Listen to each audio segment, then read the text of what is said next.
en Aragón no se celebra sin azúcar no es una novedad y la Semana Santa no iba a ser una excepción. Hoy, lunes de Pascua, tal y como marca la tradición, los padrinos deben regalar a sus ahijados unos dulces que se encuentran en todos los escaparates, las monas de Pascua.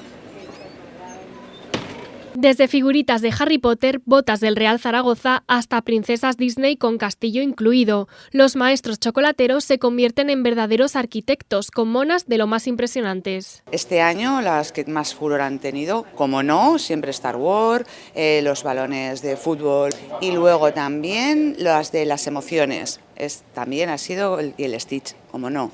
Las clásicas de Mickey nunca fallan. Las que tienen dibujitos y colorcicos y eso para los nenes son las que más les gustan. De osito, de conejito, de perrito, huevos. Aunque son los padrinos quienes las regalan, los padres también se han sumado a la tradición. A los niños pues también tienes que entretenerlos y ¿qué forma más divertida de entretenerlos? Pues ir a una pastelería, elegir su figurita de chocolate y disfrutar de ese día. Las pastelerías tampoco se olvidan de las recetas tradicionales. Un bollo dulce coronado con un huevo cocido en medio, las famosas culecas. Sí, las culecas es la tradición de toda la vida, desde pequeñita las he visto yo.